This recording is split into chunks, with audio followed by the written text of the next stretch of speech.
Welcome sa Durs 2.0. Fresh at nagbabagang happenings bang hanap mo? Mga padabarkads man yan o mga trending topics? Pwes, sagutan natin yan.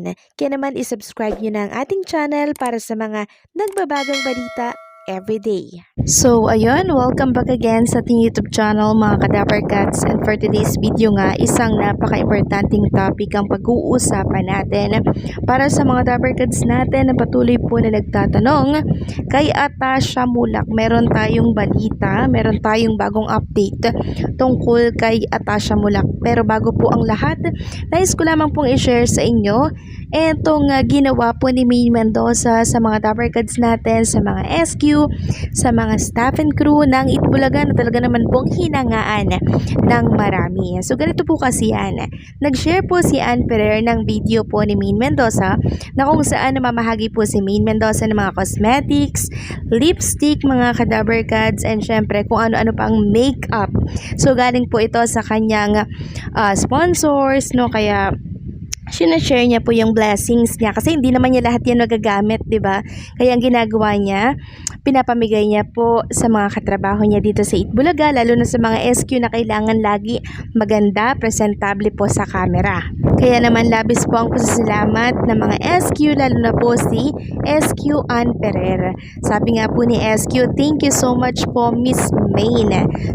Sobrang dami niya pong dala mga Kadabarkads. Ilang paper bag din yan, tapos punong-puno po ng mga makeup. Then meron din pong pabango mga Kadabarkads. Basta yung mga ini-endorse niyang brand, binibigyan po siya ng mga stock noon. Kaya ang ginagawa niya, sinashare niya sa iba. Diba? Kesa naman gamitin niya lahat. Paano ba yan gamitin lahat? Eh di niya naman kaya yan. Maging yung family po ni Maine Mendoza for sure ay marami din pong stock mula po kay Maine Mendoza. Ngayon, sa kabila po ng ginawang to ni Maine Mendoza na pag-share sa kanyang mga katrabaho and syempre sa kanyang kapwa, eh binatikos pa siya ng isang netizen. Sabi niya dito, sa may hirap mo na lang ibigay yan, imbis pabango, bigas, kasi yan mga yan kasama mo, kayang bumili nila. So ito po yung sinasabi ko mga Kadabarkads na kahit anong gawin nating pag-share, pagtulong, meron at merong masasabi po no na negative para po sa atin. Kaya sabi po ng isang page dito, lahat na lang nang gawin as if naman di yan tumutulong sa may hirap. Ibig sabihin, pinapahalagahan lang ni Maine yung samahan nila with other EB ladies. Tumutulong yan for sure. Wala lang publicity. Yes, tumutulong po si Maine Mendoza mga Kadabarkads. Hindi lamang niya inaanunsyo yon sa publiko. Kaya yung nag-comment dito na sana daw ay bigas na lang at tumulong na lang sa mga mahihirap, ginagawa po yan ni Maine Mendoza. Next topic naman, pag-usapan natin mga Kadabarkads, itong video na binahagi po sa Instagram story nitong si Ma'am Pauline Luna Soto. Paano ba naman kasi? Ang dami niyang pagkain. Mula po yan sa Taste and Tell MNL na talaga namang ang ganda po ng presentation ng pagkain. Ang ganda ng plating mga Kadabarkads. And yung isa ang kulit, parang nakalagay siya sa isang bangka tapos punong-puno po ng mga pagkain. Kaya sa mga gusto pong matikman din ito, mag-order kayo dyan sa Taste and Tell MNL. Samantalang, binahagi din po ni Ma'am Pauline Luna Soto itong picture kasama po ang kanyang pamilya na kung saan sama-sama nga po silang kumakain dito.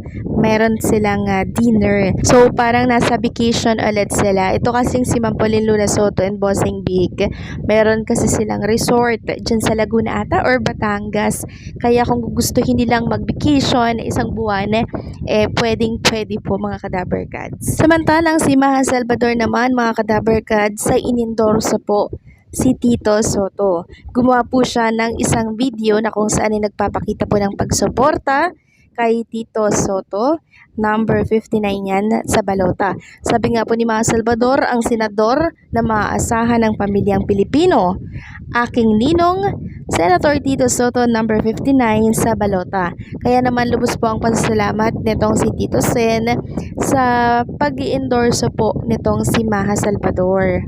And speaking of Tito Soto mga Kadabarkads, ito nga po at umangat si Tito Sen sa top 3 ng Pulse Asia Survey. Si senatorial candidate Tito Soto para sa 2025 midterm elections.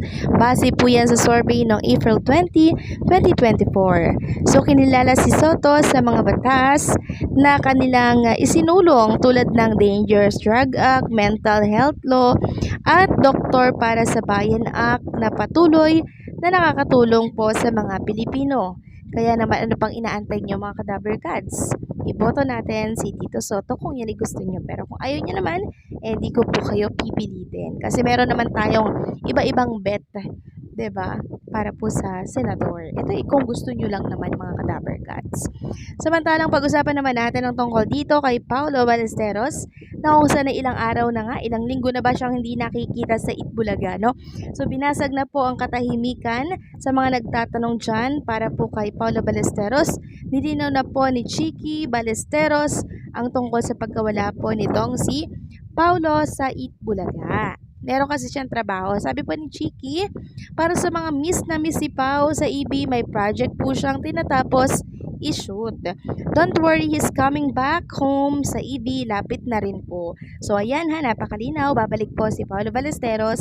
Tinatapos niya lang talaga yung season dito sa Drag Race Philippines. Next topic naman, pag-usapan natin mga Kadaver Cats, ang patuloy po na paghahanap dito ng kasagutan ng ilang Daver Cats kay Atasha mula kaugnay po ng pagkawala niya nga dito sa Itbulaga. So hindi po matapos-tapos ang mga ganyang usapin kahit na napakalino naman na may project po si Atasha Mulak na tinatapos, no?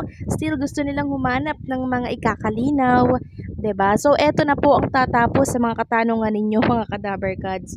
And hopefully dito na talaga to magtapos, no? Huwag na tayong maghanap pa ng kasagutan kasi mahaba lang po, alam naman natin ang kasagutan, 'di ba? So sabi nga dito sa ating pinadala po sa atin na mensahe, sa mga patuloy po na naghahanap daw at nagtatanong kay Atasha mula kung parte pa rin ba siya ng Itbulaga, ang sagot po ay yes. Once na matapos daw po ang project niya sa project niya, matik daw sa EB siya. Kaya sana ay wag na daw muna natin siyang hanapin dahil napakalinaw naman daw kung bakit wala ito sa naturang programa. So ayan mga Kadaver Cats, tapos na po sana ang issue dito. Babalik po si Atasha pagtapos po ng kanyang project. Napakasimple lang nun mga Kadaver Cats. Kaya wag na po tayong maghanap pa ng kasagutan kasi napakalinaw naman eh. 'Di ba? Ito na po sana yung kasagutan.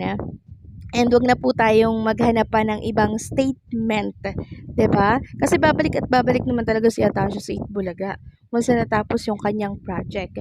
Napakalinaw niyan ha, parte pa rin po si Atasha ng Itbulaga. Yes po ang sagot mga Kadaver Cats, babalik siya sa Itbulaga soon. Okay, so ano komento niyo dito mga Kadaver Cats? Please comment down below.